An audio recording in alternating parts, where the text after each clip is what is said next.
Hi friends! Welcome to another vlog. Actually, this episode 2, ito talaga yung pinaka-start ng vlog or content na to. Kasi yung last episode, di ba, I shared to you yung mga goals ko for this year, 2026. And ngayon, ito na talaga yon. Ito yung gusto kong gawin consistently this year.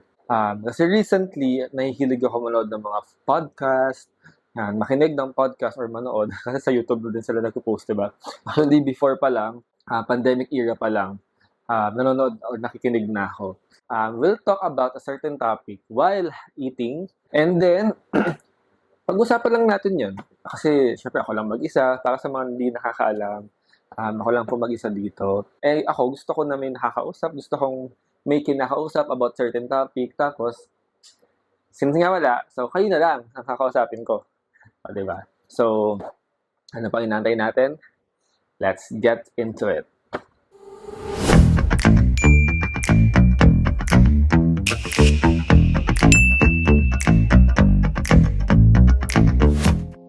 Ayan, so bago ang lahat, ayan, so ito yung pala yung food natin for today. Actually, this is my dinner na. Ayan, kung anong oras naman ito pinapanood, breakfast, lunch, dinner, midnight snack, or merienda, or habang nagdadrive or nasa office kayo, samahan niyo ako kumain. So, hindi ko alam kung kumakain kayo nito. Mag-prepare lang ako dito, syempre brown rice for healthy living talaga tayo ngayon. And then, fried egg. Then, may pakamatis ulit tayo dito. Then, ngayon naman, ang ating pagkain or ulam ay, ano to? Anong tawag dito? Chicken feet. May tawag sila dito. Adidas. Ayun. Ayan. So, Adidas or chicken feet. Adobong chicken feet. My own version. Okay. So, syempre, bago tayo mag-start, taste na muna tayo. Naghugas na muna ako ng kamay. Meron ako dito alcohol. So, syempre, magkakamay tayo ngayon. And by the way, meron pala ako dito, coffee jelly. Actually, itong coffee jelly na to, nung New Year pa to. Okay pa naman.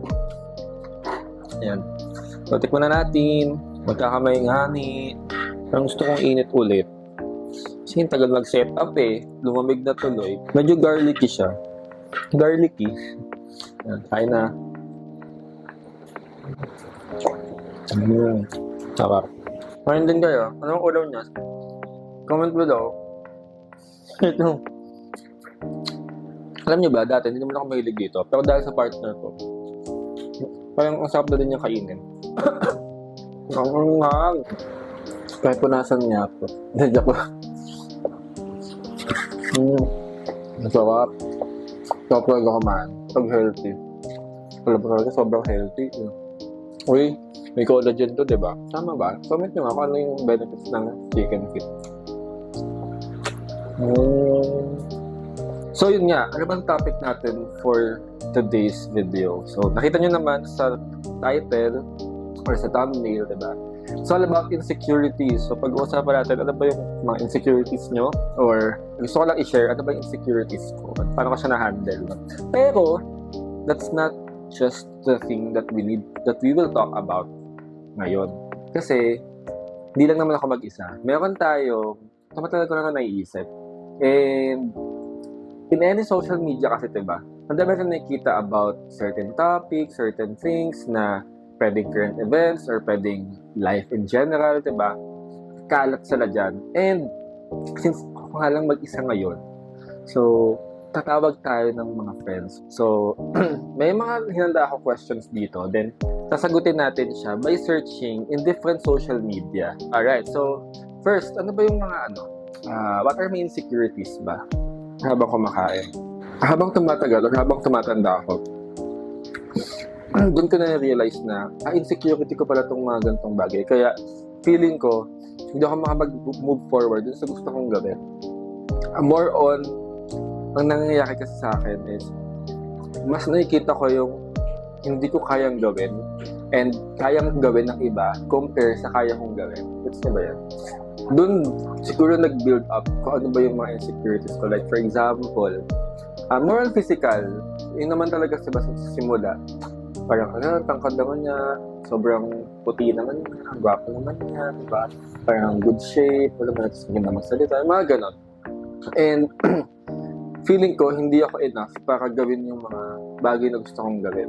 At the same time, syempre pag may nakita tayo online, di ba, parang na-inspire tayo somehow, pero in the back of our head, or ako, in the back of my head, feeling ko parang nakakahiya na lumabas, nakakahiya na siya ganon, ako parang bakit siya ganito yung age niya, or kabatch ko lang to, pero ganito na yung mga ginagawa niya, pero ako parang ang stagnant, yung mga ganon. So, it hinders me para mag-move forward sa ano ba talaga gusto kong gawin. So, yun yung mga insecurities ko. Hindi masyado specific. Pag na-feel ko na insecure ako, nag-stop ako sa ginagawa ko. And parang, siguro, ngayon ko lang din na-realize na ang coping mechanism ko, or parang ang dahilan ko is, sige, paplanuhin ko muna. Ganun din ba kayo? Paplanuhin ko muna. Hanggang sa hindi ko na siya magawa. Kasi nga, lagi akong may iniisip na, dapat ganito siya, dapat ganito katulad niya, dapat ganito katulad nito, ganon. Hanggang sa hindi ko na nagawa. Parang antayin ko, or ito pa, isa to sa lagi ko nasabi sa sarili ko na, wait, antayin ko muna maging ganito ako bago ko siya gawin. Parang antayin ko muna magkaroon ako ng ganito bago ko siya magawa. Parang ganon. Pero halimbawa, itong pag-vlog, matagal ko na talagang pinopursue mag-vlog. I mean, mag-record. Kasi hindi ko talaga pagka-content. Since college, hindi ko na talaga siya. Pero, alam mo yun, parang looking at it nga eh. Parang sana kung sinimulan ko talaga siya ng dati pa. At tinuloy-tuloy ko yun. Hindi ako natakot, hindi ko dinilit yung dati kong account. Feeling ko sobrang layo na narating ko sa industry ng vlog. Tapos nag-pandemic pa, diba? So, feeling ko ganon. Pero, alam niyo yun, may iba-iba naman tayong timeline. And we need to understand and respect that. And we need to trust na narating din yung time mo para sa'yo, diba? So, yun. So, bali mo, ngayon 2026, diba? Ito na yung time mo. Ito na yung time natin. Diba? So, yun yung mga insecurities ko. Next question, where did insecurity started? Yan. Search natin kay FB. Kayo ba? For sure, yung iba sa inyo alam kung paano nyo na-acquire or paano kayo nagkaroon ng ganong insecurities. Yan. Sinerch ko na siya. Pipili lang tayo. Hindi naman syempre lahat. Ito yung unang lumabas. Galing kay Jason, who pakinggan natin. The reasons why I started working out was my insecurities. As an Asian deaf person growing up with my mom and sister, no dad, no male role model, I felt invisible. I wanted to be seen as a man. Strong, respected.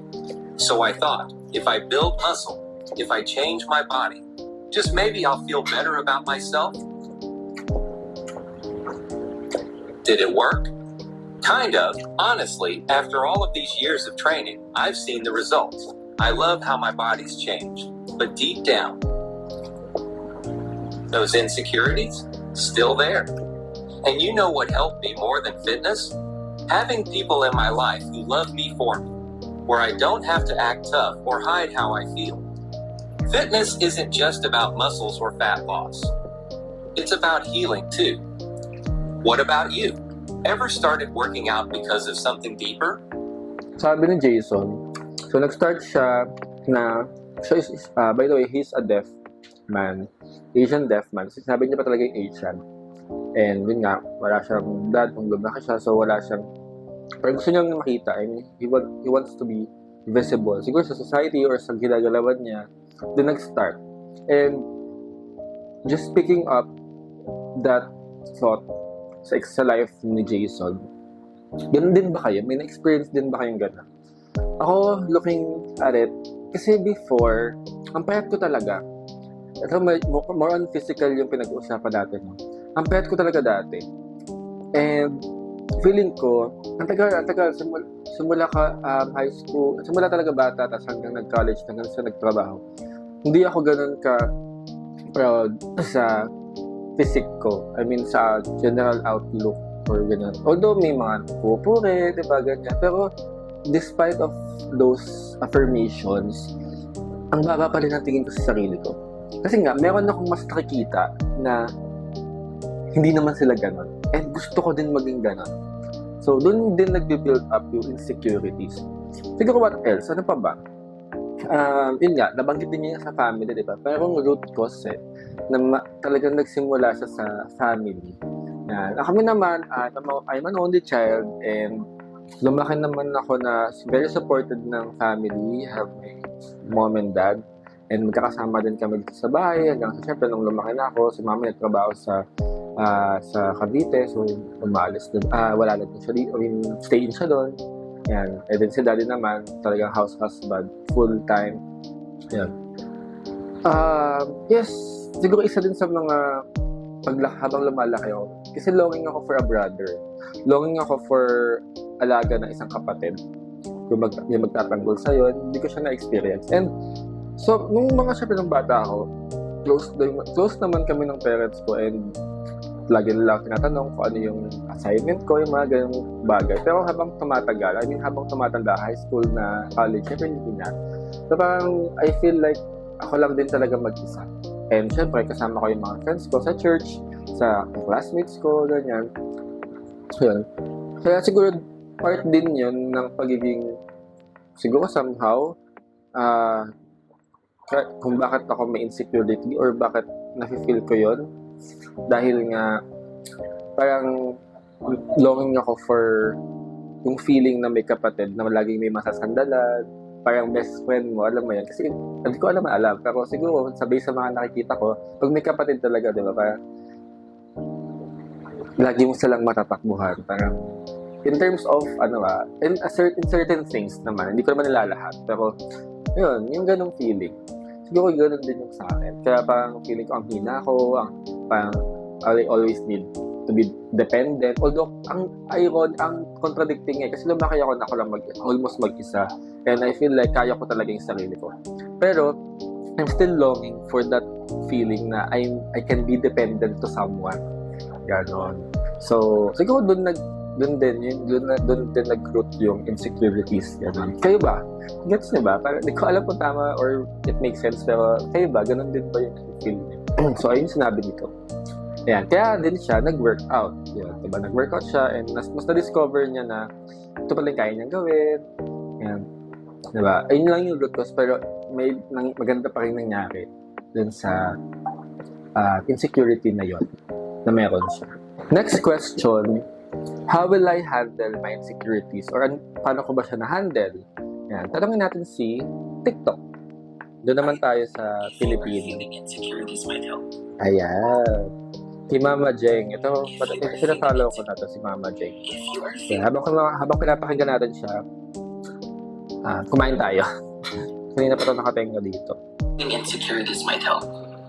You might be surprised, but someone out there is actually admiring you from afar. How you dress up, the way you smile, how you live your life, things and qualities you have, and so much more. I just want to reassure you that there's nothing wrong with you. I hope someday you will love and accept every bit of you so no one can use it against you. That's it, I love you. Thank you, Mama Jeng. Grabe, post niya pa ito noong 2023. May 25. So, from that context, no, parang in-affirm lang naman or binalidate lang na if you're feeling insecure, you can guarantee na somewhere out there na may humahanga din sa'yo. Parang gusto ko siya ihalin tulad sa sinasabi lagi na diba na napapagod tayo or nahihirapan ka.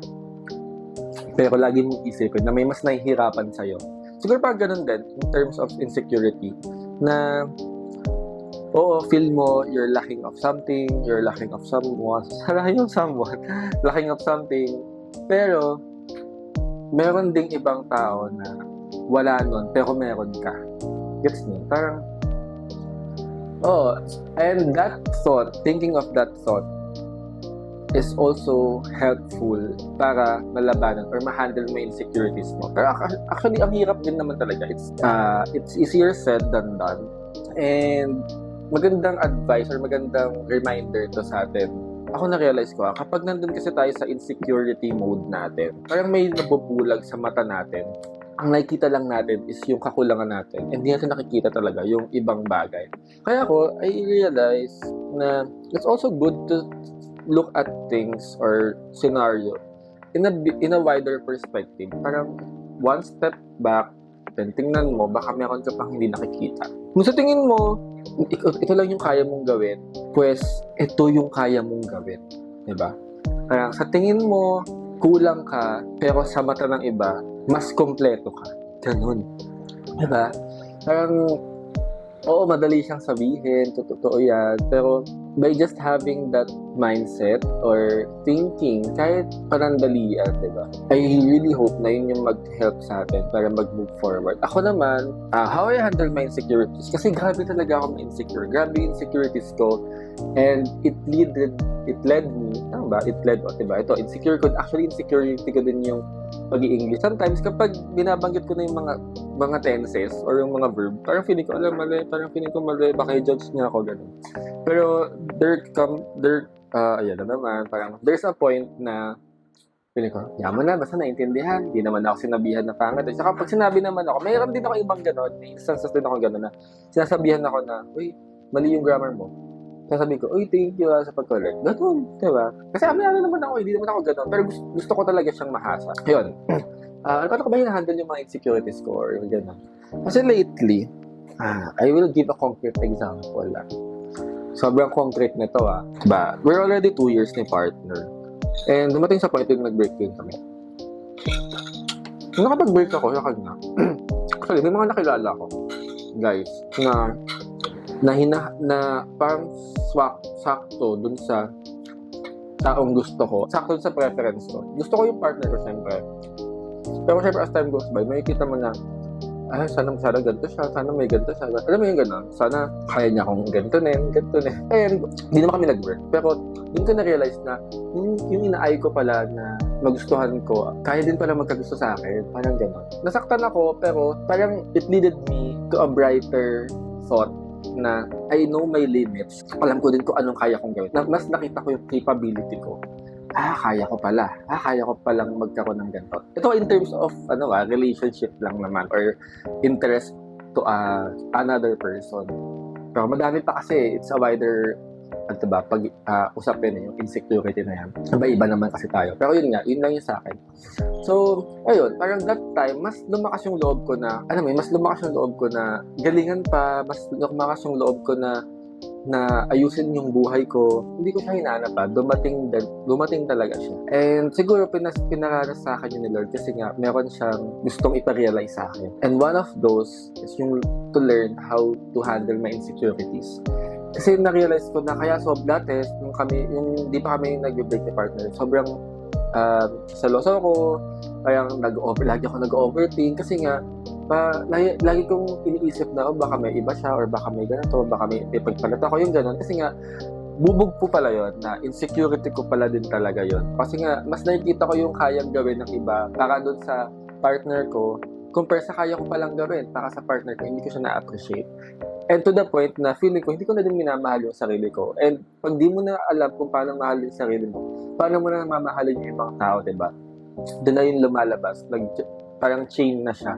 Kaya yun, naghiwalay kami. Pero yun nga, naranasan ko yung ganong experience, ganong mga tao, nagpa-realize sa akin. Kaya nung nagkabalikan kami ni partner, mas na-learn ko na yung lesson about detachment.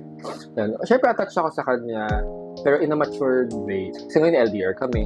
Pero wala pa ako natatandaan simula nung nag-LDR kami na nag-away kami ng malala or nag-isip ako ng masama sa kanya or ganun din sa akin, diba?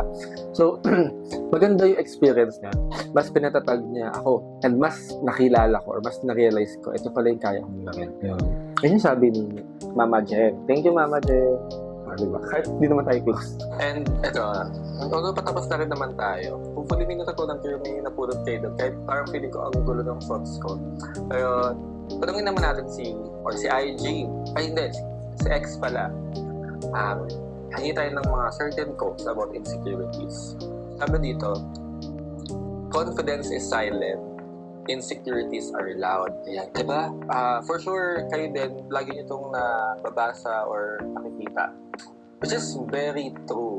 Sabi pala ito ni Wealth Incorporated. Hindi ko alam. Siguro mga sites to sa X or accounts to sa X na to mga inspirational or sayings yung mga sinasabi. If you're confident enough sa sarili mo, hindi mo kailangan ipagkalandakan na yung confident ka, diba? Basta parang may binabasa ko na yung pinaka-confident na tao sa isang group is yung tao na hindi niya sinasabi na is confident. Alam mo yun? And kapag insecure ka, nagmamanifest siya eh. May mga nagagawa ka that shows na you're insecure dun sa tao. Some of it harmful na, hindi na maganda para dun sa iba, diba? Nakakasakit ka na. Hindi ko sure kung na-experience ko siya, pero nakikita ko siya sa ibang mga storya na kapag insecure ka, na parang naging defensive or mas pinoprotektahan mo yung sarili mo para hindi ka din nila masaktan. Ang tendency na mangyari, hindi naman sa lahat is magyabang ka or alam mo yun, parang to protect yourself by showing or bragging what you can do. Yan, parang hindi na nga siya confidence. It's insecurity na. Kayo, friends, kung meron kayong tamang term or you can put that into a context, mas clear context, comment below. Yan, so, ganun. And tama yung sinabi na dito. Alam niyo, friends, dapat next time may kasama na ako kasi hindi ako nakakain. Hindi na ako nakakain. So, sige lang, subo lang ako. Advice for those who are still hindered by their insecurities. Any advice? Tanong naman si IG kung ano ba yung mga ma-advise niya sa atin sa mga taong hindi pa din kayang i-handle yung mga insecurities or parang they're still hindered by their ito, may sinabi Cynthia Erivo.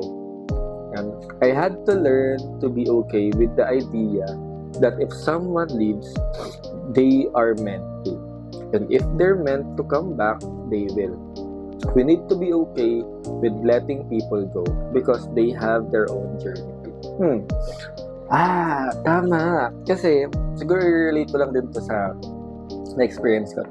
Diba, hinayaan ko din na mag-let go si partner, paghiwalay ako, or hinayaan ko din yung sarili ko na mag-let go. I-let go siya. And, it meant to happen. And, if they're meant to come back, they will. And, yun nga, kabalikan kami. Kasi nga, they have their own journey. They have his own journey. I have my own journey. Dahil nga sa paghiwalay namin, nalaman ko to, na-realize ko to, na-handle ko yung insecurity ko. And ganun din siya. Hindi ko alam about insecurity, pero ngayon, nasa abroad na siya. Meron siyang natupad na plano niya. And siguro hindi yun mangyayari agad or iba yung mangyayari kung hindi kami naghiwalay. So, in terms of insecurity, siguro we need to let go of something also. Letting go means accepting it na ganun na talaga yun. Kumbaga, in terms of physical, hindi nga talaga ako matangkad eh. Kaya hindi ko kaya gawin to. Pero hindi ako matangkad. Pero kaya ko tong gawin. Alam mo yun, yung ganun. You really need to accept and let go na yung thought na hindi natin kayang gawin yung ibang bagay. Pero behind it or on top of it, meron tayong sariling journey in accepting kung anong meron tayo ngayon. Or ano yung binigay sa atin ni Lord, diba? Ganda no. Ang nag-post pala noon is si J. Shetty. Shetty ba to? Sorry, Shetty Podcast. Ayun. Thank you, Cynthia. And lastly, syempre, apart from the things na nalaman natin or napakinggan natin sa mga tao in social media, ano naman yung sabi ni Lord about insecurity? Search natin. Hindi naman ako Bible expert, no? Hindi naman ako ganun ka sobrang religious, no? Pero I siguro since this is our first episode about talking these things, gusto ko i-share sa inyo yung life verse ko. And I think I can relate it to insecurity. Dahil naman din sa insecurity ko, kaya ako napili as my life verse. Yan. From John 16:33, in the world, you will have trouble, but take courage, I have conquered the world. So, eto, as time goes by, pinapaalala ko to sa sarili ko na whenever there's a struggle, or yun nga, specifically, kapag na-feel ko yung insecurity sa isang bagay or sa isang tao, like ko lang sana dapat sa isip na si Lord, na-conquer niya na to. I don't know the exact explanation, pero na-conquer niya na to, itong mundong to. Diba, namatay na siya for this world and nabuhay siyang muli, napatunayan niya yon and na-save niya na tayo because of that. Kasi yung insecurity na nafe-feel mo, I think that's only temporary. Temporary yung feeling, pero yung insecurity, yung thought na insecure ka sa ganitong bagay is nandyan lang talaga. Pero yung feeling, yung kung ano yung cause or effect ng feeling na yun, hindi yun magtatagal for a longer time. Darating pa din yung point na makakaya mo yan, mag-move forward ka, hindi mo na mamalayan na nagagawa mo na pala yun, mga bagay na na hindi mo akalain, kaya mong gawin. So, kayo po, what are your insecurities? Paano rin siya na-handle? If you can comment below, baka may matutunan din yung iba, comment it, babasahin ko po yan. Shoutout po natin yan sa next video natin. Yun lang, and kaya yan, laban lang. And see you on my next vlog. Kakain na ako. Bye!